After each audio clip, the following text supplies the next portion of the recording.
Bismillahirrahmanirrahim. Assalamualaikum warahmatullahi wabarakatuh. Perkenalkan, nama saya Muhammad Munawir. NIM 192704009 adalah salah satu mahasiswa dari program studi pendidikan teknologi pertanian kelas A angkatan 2019 Universitas Negeri Makassar. Baik, dalam video kali ini saya akan menjelaskan materi mengenai rumpon. Nah, langsung saja kita masuk ke pembahasan materinya. Apa sih rumpon itu? Nah, rumpon ini adalah benda berlabuh atau hanyut yang ditempatkan di laut untuk menarik ikan. Mereka mungkin struktur atau perangkat permanen, semi permanen atau sementara, terbuat dari bahan apapun yang digunakan untuk memancing ikan. Biasanya terbuat dari bahan alami seperti kayu, bambu, dan dedaunan. Nelayan dari Indonesia dan Filipina mulai membangun rakit apung dari bambu dan bahan lainnya untuk menarik ikan sejak tahun 1900. Sekarang, rumpun buatan permukaan dan air tengah secara sistematis digunakan dalam skala berjumlah negara. Praktik saat ini bervariasi, terkadang melibatkan teknologi yang canggih. Nah, adapun jenis rumpun yaitu ada rumpun tradisional dan rumpun modern. Nah, rumpun tradisional berdasarkan pengalaman memancing jangka panjang dibuat di tempat dengan bahan-bahan lokal dan digunakan di perairan dangkal, di mana kedalamannya sekitar 50 hingga 200 meter, oleh nelayan skala kecil untuk menangkap ikan, pelagis kecil, dan umpan. Adapun penyebutan rumpun di berbagai negara itu berbeda-beda. Contohnya saja di Filipina. Di Filipina itu disebut dengan nama payaos, di Malaysia disebut dengan nama unjang, dan di Indonesia sendiri itu disebut dengan nama rumpon. Nah, kemudian kita masuk ke rumpun modern. Rumpun modern hasil dari teknologi dan bahan impor dapat ditambatkan hingga lebih dari 3.000 meter. Rumpun yang hanyut dan ditambatkan ke dasar dan dapat berupa benda-benda alami seperti kayu gelondongan atau buatan manusia. Model tertentu memiliki dimensi permukaan yang besar. Rumpun tertambat menempati lokasi tetap dan menempel pada dasar laut menggunakan pemberat seperti balok beton. Tali yang terbuat dari sintetis mengambang seperti sebagai polipropilen, menempel pada tambatan dan pada gilirannya menempel pada pelampung. Nah, pelampung rumpun biasanya mengampung di permukaan berlangsung 3 hingga 4 tahun atau berbaring di wilayah permukaan atau di rumpun air tengah untuk menghindari deteksi dan bahaya dari ancaman permukaan seperti cuaca ataupun lalu lintas kapal. Nah, kemudian ada pula rumpun dengan teknologi canggih. Rumpun pintar mencakup kemampuan sonar dan GPS sehingga operator dapat kontak jarak jauh melalui satelit untuk menentukan populasi di bawah rumpun. Rumpun dapat digunakan baik dalam pengaturan tunggal ataupun ganda. Jarak yang paling cocok antara setiap rumpun tergantung pada kelimpahan dan jenis spesies sasaran. Berkisar di antara beberapa ratus dan 1.000 meter untuk ikan pelagis di perairan pesisir ataupun dangkal, atau 5 hingga 10 mil laut untuk rumpun tuna air dalam.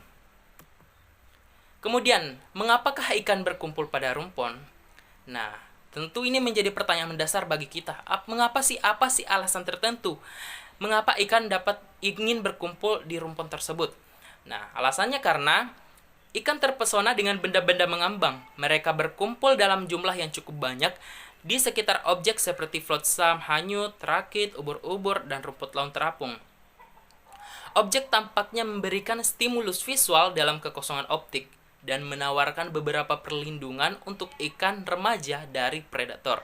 Jadi, ikan ini menganggap bahwa rumpun itu baik untuk sebagai tempat berlindung dari adanya predator. Jadi, mereka banyak berkumpul di sekitaran rumpun.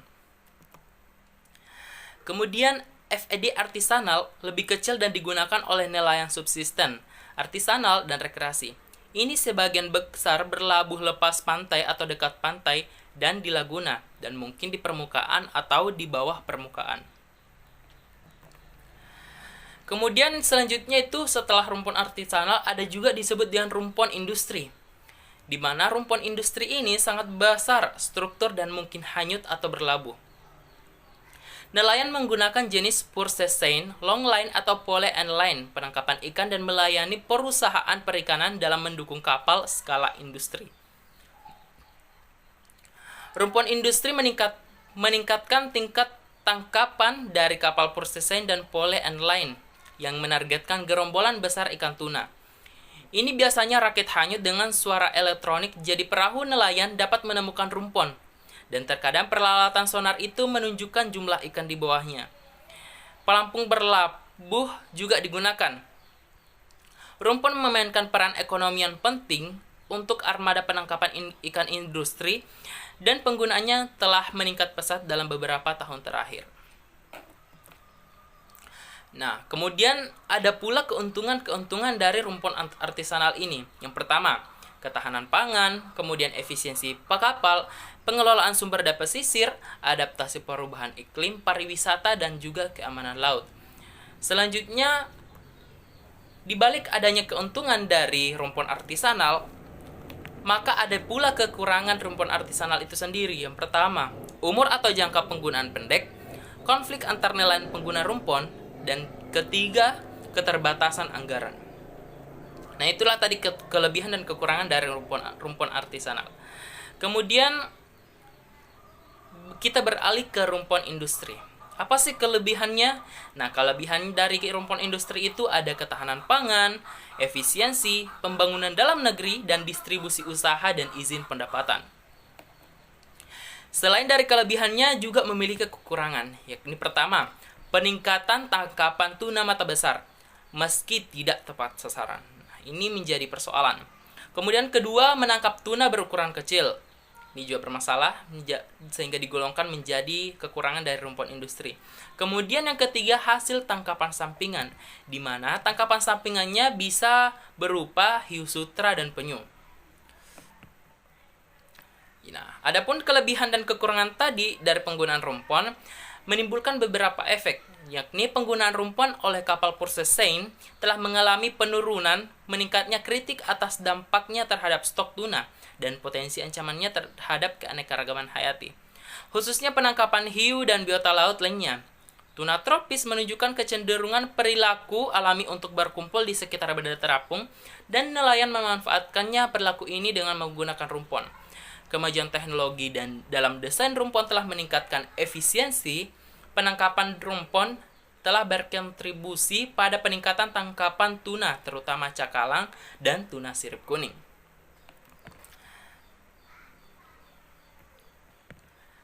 Kemudian selanjutnya, pengelolaan perikanan berbasis rumpon perlu dinilai secara regional. Selanjutnya, tingkat dampak lokal tidak pasti karena ketidakpastian atas struktur saham.